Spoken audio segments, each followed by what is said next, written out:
Hello everyone, welcome to Gyan Sudha Success Sati platform where today we are going to resume our discussion on determiners.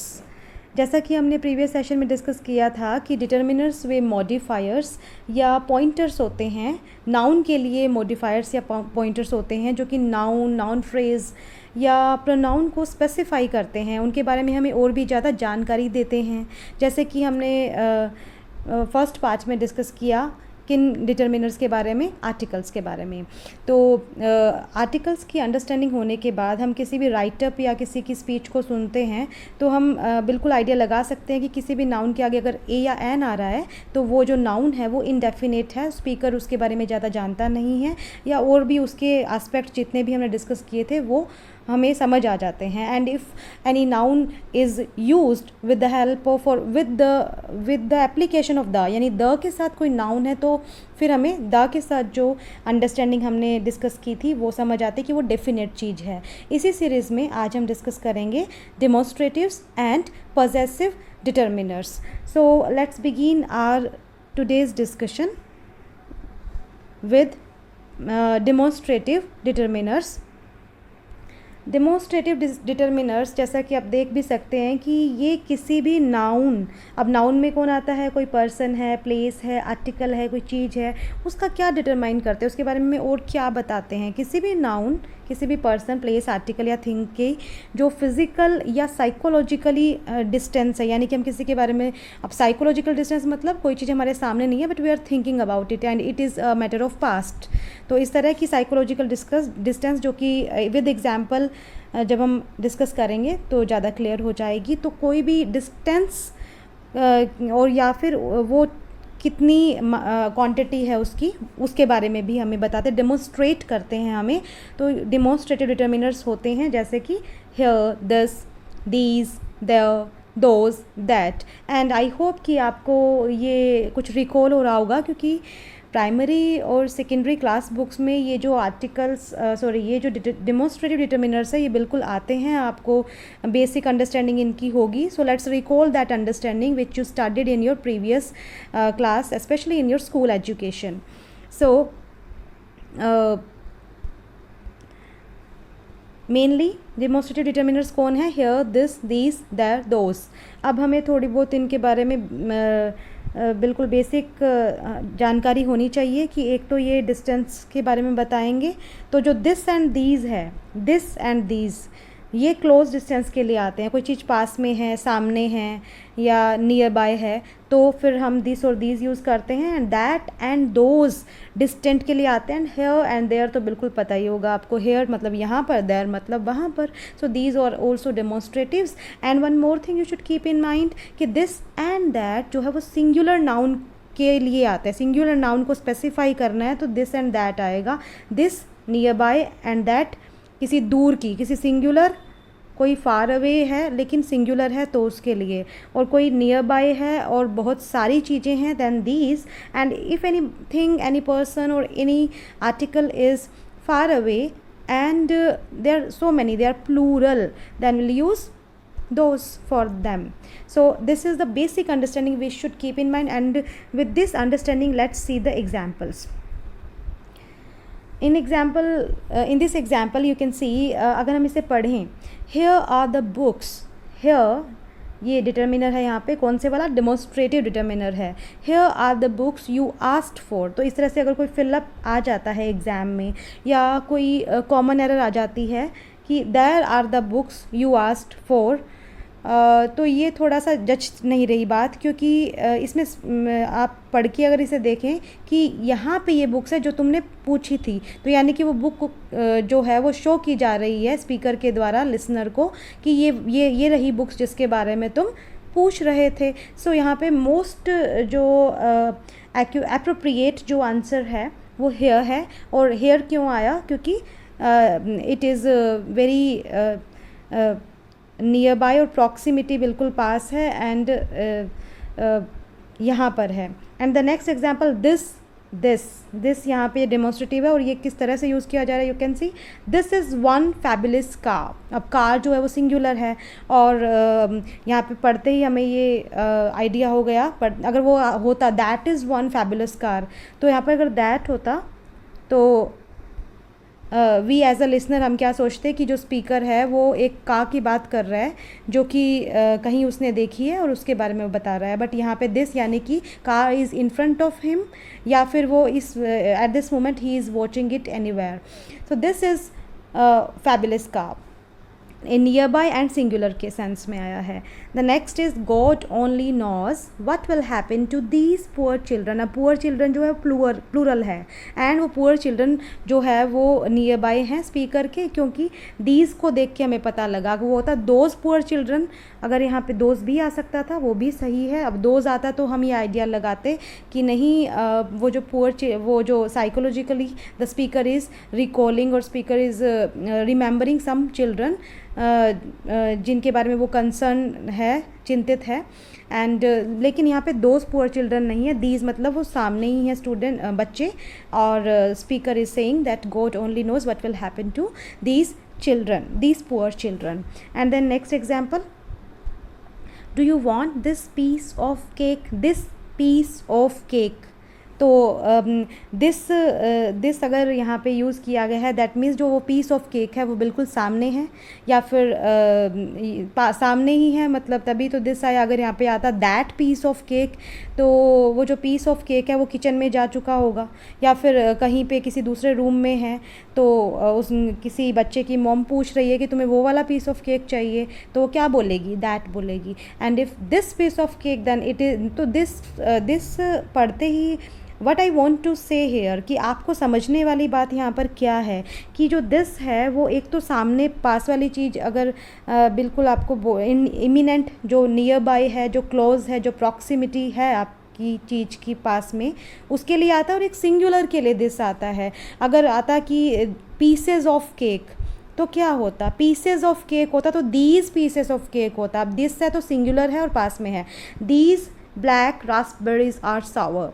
अब these black Raspberry, अब these से पता चल गया अभी raspberries पास में तो है, but they are not one, there is no one raspberry, rather वहाँ पे बहुत सारी रास्पबेरीज बंच है, there is a bunch of raspberries and that's why these is used.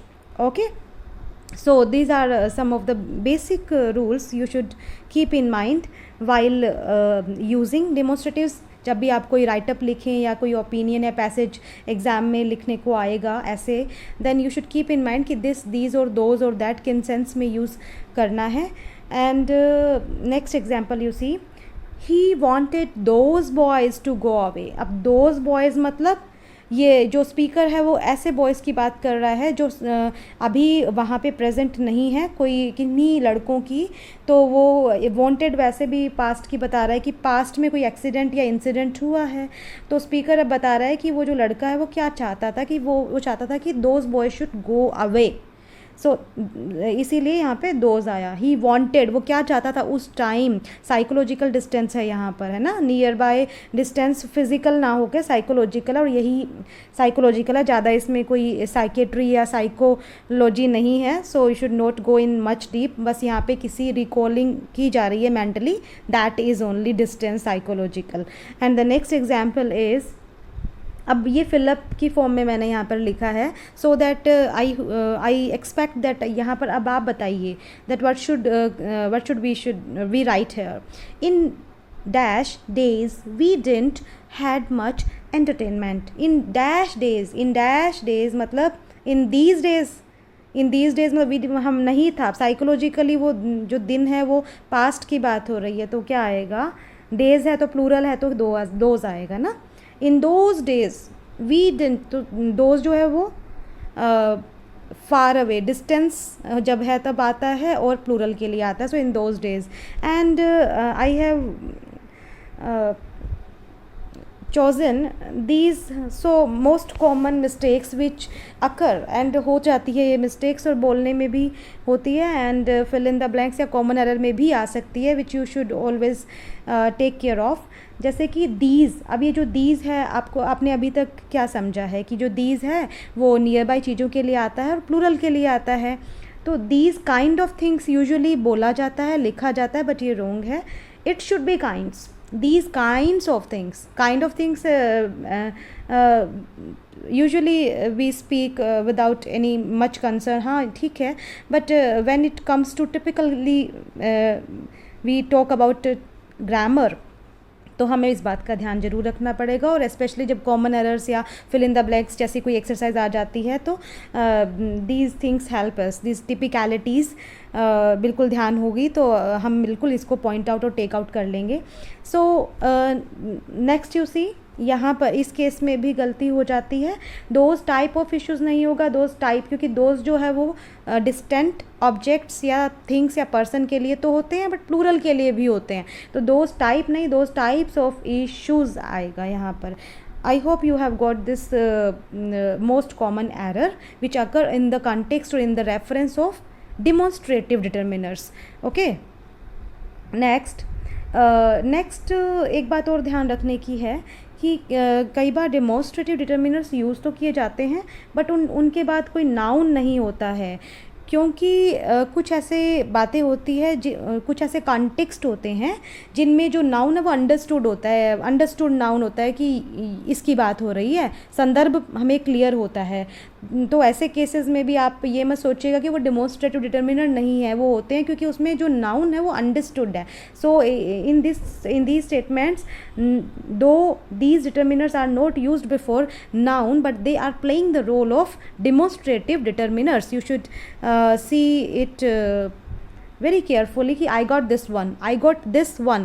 अब किसके बारे में उसे समझ आ गया है, वो understood है नाउन किस बारे में, I got this one, this one is sour, this one is sour, indication होके बात हो रही है एंड कंटेक्स्ट के जो है वो उस कंटेक्स्ट में बात हो रही है, स्पेसिफिक कंटेक्स्ट में बात हो रही है, तो यहाँ पर इस तरह से भी डेमोन्स्ट्रेटिव डिटर्मिनर्स का यूज़ किया जा सकता है। these are broken, ये तो आपको समझ आ ही गया होगा कि जब दीज अब दीज आ गया तो हम बिल्कुल समझ जाएंगे कि प्लूरल बहुत सारी चीज़ें जो हैं वो टूट गई है और जो खट्टा है वो एक ही चीज़ है जिसके बारे में स्पीकर बात कर रहा है। And then next example is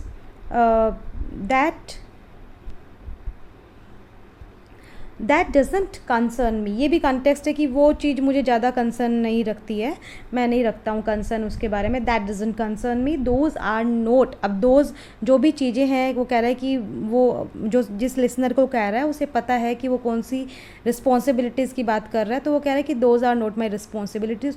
so here what I want to tell here that कि समटाइम्स डेमोन्स्ट्रेटिव डिटर्मिनर्स जो है वो बिना नाउन के भी आ जाते हैं, क्यों कि उन स्पेसिफिक बातों में जहाँ पे कॉन्टेक्स्ट, जहाँ पे जिस संदर्भ में बात हो रही है वो क्लियर है, लिसनर को पता है, तो कोई एम्बिग्यूटी क्रिएट होने के चांस बहुत कम हैं वहाँ पर।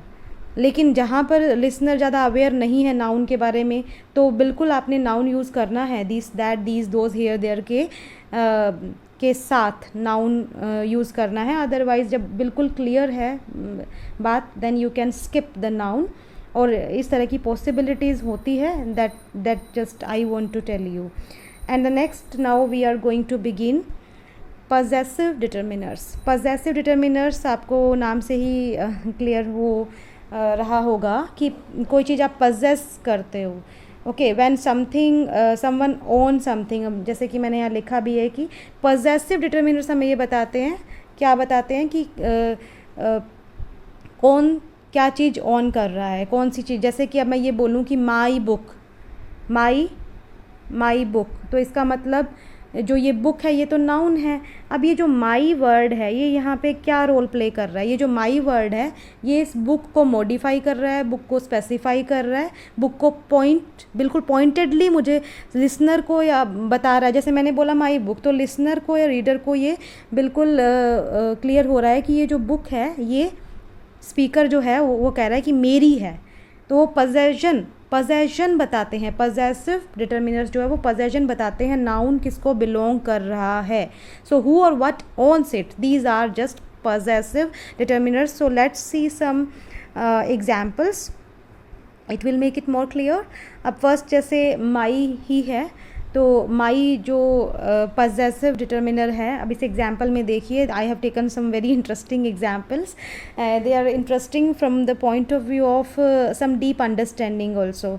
If you find try to later after this lecture try to listen them again with the perspective, मतलब इनको सुनने की कोशिश करना, इनका कुछ इनके डीप मीनिंग है, they are not just simple statements, so there is some purpose behind taking them the. So ठीक है, अभी तो आपका जो कंसर्न है, आपका जो फोकस है वो सिर्फ डिटर्मिनर पे होना चाहिए, later you can see it with other lens.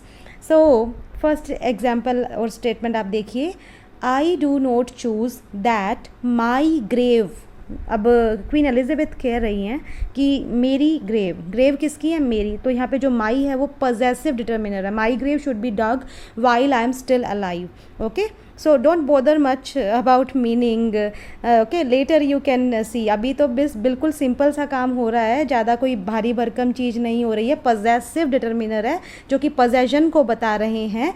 अब यहाँ पर जैसे इस स्टेटमेंट में, if you want peace you don't talk to your friends, your friends, friends किसके, योर, बस यहाँ पे ये डिटर्मिनर्स का रोल प्ले हो गया।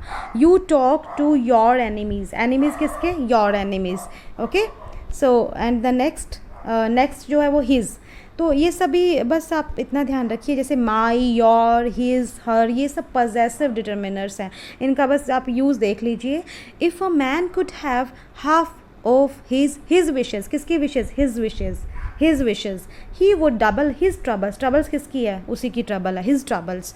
okay, next is she got her looks, she looks किसके हैं, उसके हैं, गर्ल के हैं, लड़की के हैं। she got her looks, उसको फिर हर फादर किसके हैं, उस गर्ल के ही हैं। she got her looks from her father, he is a plastic surgeon। okay, so next it's. अब ये इट्स को लेकर अभी हम डिस्कशन अच्छे से करने वाले हैं। अभी सिर्फ आप देख लीजिए कि जो पजेसिव डिटर्मिनर वाला इट्स होता है वो ये होता है, ठीक है। आगे अपोस्ट्रोफी वाला भी आपने देखा होगा, वो उसके बारे में भी डिस्कस करेंगे। सो इट्स पजेसिव है, जैसे कि किसी भी चीज़ के रेफरेंस में, like worry never robs tomorrow of its sorrow, किसके सोरो, वरी के sorrow. It only saps today of its joy, tomorrow never robs tomorrow of its sorrow. यहाँ पे टुमोरो के लिए इट्स आया है कि वरी जो है वो नेवर रॉब्स टुमोरो के सोरो वो नहीं लेती है, वो सिर्फ टुडे का, जो आज का जोए ले लेती है, ठीक है। दुख पता नहीं ख़त्म हो ना हो चिंता से, लेकिन आज का जो आनंद है वो चला जाता है। So it only saps today of its joy, its. अब ये इट्स को बस आप ध्यान रखिए कि ये पजेसिव डिटर्मिनर होता है और पजेशन को बताता है, और इसमें अपोस्ट्रोफी वाला नहीं होता है, वो भी डिटेल में डिस्कस करेंगे अभी। नेक्स्ट आर तो पता ही है कि हमारा, है ना। How we spend our days is how we spend our life, हमारी लाइफ, हमारे दिन।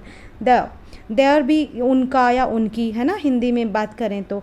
Man are like steel when they lose their temper, किसके टेम्पर, मैन, जो मैन की बात हो रही है यहाँ पर, specially male, they lose their worth, है ना, स्पेशली मेल नहीं, मेल की ही बात हो रही है यहाँ पे, ठीक है।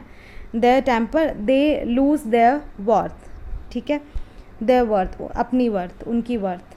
Next whose is also a possessive determiner. The key is to keep company only with people, किन की presence। अब ये जो presence है ये कौन possess कर रहा है, वो लोग, ठीक है, कौन लोग, who calls forth your best। okay, whose is a possessive determiner। Okay, अब यहाँ पे पजेसिव डिटर्मिनर तो बिल्कुल आपको समझ आ गए, ठीक है, सिंपल सी बात है। कोई पोजेशन बताते हैं, जैसे माई, योर, मेरा, तुम्हारा, उसका, हिज और हर, मेल के लिए हिज एंड फीमेल के लिए हर। इट्स कोई if person is not a man और वीमेन, मतलब पर्सन तो मैन और वीमेन में से कोई एक ही होगा, या ट्रांसजेंडर एट्सेट्रा। बट यहाँ पे इट्स कब आता है, पीपल के लिए कभी नहीं आता है, किसी चीज़ के बारे में या किसी एब्स्ट्रैक्ट भाव के लिए आ सकता है। नेक्स्ट आर हमारा, और देयर उनका, प्लूरल पीपल के लिए। और देयर जो है, देयर के ऊपर भी अभी डिस्कशन करने वाले हैं हम, very interesting thing we are going to discuss. And whose जो है जिनका या जिनकी, okay, this is simple possessive determiners. अब यहाँ पे जो गलती होने के चांसेस है वो हमें पॉइंट आउट करने हैं ना। ये तो हम बिल्कुल क्लास बुक्स में सेकेंडरी में, ज़्यादा सीनियर सेकेंडरी में भी पढ़े होंगे, ये तो पढ़े ही हमने। पॉसेसिव प्रोनाउन भी होते हैं, और previously what we have discussed demonstrative determiner. But ध्यान रखने वाली जो बातें हैं वो ये है कि इंग्लिश में आपने ये नोटिस किया होगा, and you have might any time, any point of time आपने ये फील भी किया होगा कि इंग्लिश में अगर हमें सिंगुलर नॉन जेंडर कोई स्पेसिफिक पॉसेसिव डिटर्मिनर नहीं है। सिंगुलर अगर हमें किसी जेंडर, जैसे ही, किसी मेल के पोजेशन की बात करनी है तो हम हिज लगाते हैं, और शी, किसी गर्ल के, किसी फीमेल के पोजेशन की बात करनी है तो हम हर लगाते हैं। लेकिन क्या कोई ऐसा वर्ड है जो सिंगुलर भी हो और दोनों के लिए यूज़ किया जा सके? नहीं है, ठीक है। In English we don't have a singular non gender, जो नॉन जेंडर हो, या हिज और हर बिल्कुल जेंडर को इंडिकेट करते हैं, और स्पेसिफिक पॉसेसिव डिटर्मिनर कोई नहीं है जो कि पीपल के लिए यूज़ किया जा सके, है ना। आप कहोगे कि इट यूज़ कर लो, इट्स यूज़ कर लो, इट्स पॉसेसिव है, लेकिन इट्स जो है वो लोगों के लिए, जैसे कि डिस्कस किया कि लोगों के लिए, मैन, विमेन, पीपल, लोगों के लिए नहीं यूज़ किया जा सकता। तो अब इस केस में क्या किया जाए कि जब हमें हिज और हर एक जैसे इससे पहले कि आप कहें कि हम ऐसे बोलते तो हैं, जैसे हमें बात करनी है कि जैसे ये एग्जांपल आप देखिए, each owner is responsible for his और हर डॉग, है ना। ऐसे बोल सकते हैं, प्रॉब्लम सॉल्व हो गई। लेकिन यहाँ पे जो इशू है या जो पॉइंट है वो पॉइंट ये है कि हिज और हर बोला ना, कोई एक वर्ड तो नहीं है जो नॉन जेंडर है और सिंगुलर भी है। जैसे ईच ओनर, यहाँ पे बात हो रही है कि हर ओनर जो है वो अपनी डॉग के लिए रिस्पॉन्सिबल है। अब जो वो ऑनर है उसमें लड़कियाँ भी है और लड़के भी है, बॉयज़ भी हैं, गर्ल्स भी हैं, मेल भी हैं, फीमेल भी है, तो हम हिज और हर दोनों बोल रहे हैं ना। So it becomes a bit clumsy, थोड़ा सा क्लमजी हो जाता है। सही है, रॉन्ग नहीं है, हिज और हर आप लिख सकते हो। कोई आप पैसेज लिख रहे हैं या कोई फिल इन द ब्लैंक्स है या कॉमन एरर में कुछ आ गया तो ठीक है। लेकिन बेस्ट ऑप्शन क्या है? बेस्ट ऑप्शन, ये थोड़ा क्लमजी लग रहा है अभी।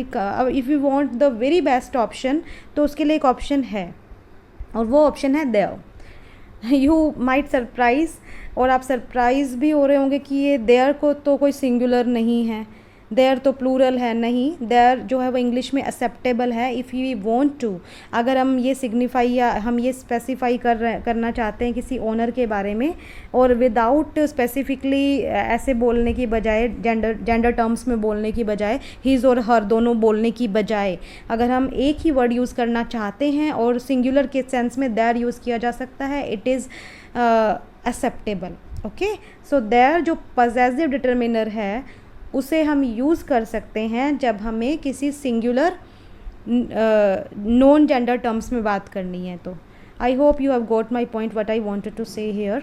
सो use their, each owner is responsible for their dog. Okay, तो पहले वो मैंने सेकंड नंबर इसीलिए पहले ही उठा लिया था, because due to our basic understanding हमारी क्वेश्चन पहले यही अराइज हो जाता है कि पॉसिबिलिटी तो है, बट पॉसिबिलिटी थोड़ी क्लमजी सी लगती है, इतनी साफ़ सुथरी लगती नहीं है। तो बेस्ट ऑप्शन देयर है, और ये पॉसिबल है और ये गलत नहीं है grammatically. That's what my point was. अब वापस आते हैं कि पॉइंट फर्स्ट ये था कि हिज और हर के बजाय हम देयर यूज़ कर सकते हैं, दैट इज़ एक्सेप्टेबल, जो कि सिंगुलर भी माना जाता है और नॉन जेंडर भी माना जाता है। तो ये पॉसिबिलिटी है। और ये आप अगर कहें कि इट्स यूज़ कर लो यहाँ पे, जैसे each owner is responsible for its dog, तो इट्स जो है वो ओनर के लिए, जो कि पीपल हैं उनके लिए इट्स यूज़ नहीं होता है, it's we don't use for people, तो इसीलिए यहाँ पे हम नहीं यूज़ कर सकते, तो ऑप्शन देयर का है। और उसके बाद हिज और हर भी यूज़ कर सकते हैं, कोई बात नहीं, आपका जैसा विश है, but it seems bit clumsy. और जो थर्ड है, अब एक और ऑप्शन होता है कि चलो हिज और हर बार बार हम बोलते जा रहे हैं, अब कोई ऐसी स्टेटमेंट है, कोई स्पीच है या कोई राइटअप है जिसमें बार बार ही हमें पॉसेसिव डिटर्मिनर यूज़ करना पड़ रहा है, तो बार बार हिज और हर हम लिखे जा रहे हैं। इसकी बजाय एक कैवियाट दे सकते हैं हम, ये एक और पॉसिबिलिटी है जिसमें हम एक कैवियट या एक वार्निंग या एक नोट हम बिल्कुल स्टार्टिंग में दे सकते हैं उस राइटअप या स्पीच के, that through out this document his जो है वो जो मैं हिज बार बार बोलूँगा वो दोनों के लिए है, हिज और हर दोनों के लिए है। सो यही समझा जाए कि दोनों को ही एड्रेस किया जा रहा है। यस, बहुत अच्छा, ठीक है, आपका सॉल्यूशन है ये। But for your information I should tell you कि ये जो एक कैवियाट देने का जो एक नोट है, नोट देने का, ये आउटडेटेड है, it's not much in trend. So ये आउटडेटेड होने की वजह से हम देयर को ही प्रेफर करते हैं, ठीक है, देयर इज़ प्रेफर्ड। और उसके बाद हिज और हर भी यूज़ किया जा सकता है, it's your wish, but if you will repeatedly speaking और राइटिंग हिज और her then it seems bit clumsy. And you can also write before your document his that you are using for both, but it is a bit outdated। and जैसे कि यहाँ पे मैं statement में लिखा भी जा चुका है कि each owner is responsible for his dog, तो यहाँ पे अंडरस्टूड है कि हिज और हर दोनों के लिए आया है। Well, I hope that I have conveyed what my point was that जो specific non gender possessive determiner है उसका जो एक ऑप्शन हमारे सामने है वो देयर की फॉर्म में है, अच्छा option. So next point, let's come to the next point. और नेक्स्ट पॉइंट बहुत ही ध्यान से आप सुनिएगा बिकॉज़ बहुत सी गलतियाँ और जो मोस्ट कॉमन एरर है वो इसी से रिलेटेड है। So it's is possessive determiner, बिल्कुल इट्स पॉजेसिव है। अब इट्स बहुत से जो पॉसेसिव डिटर्मिनर है, पहले तो आप टॉपिक पढ़ लीजिए।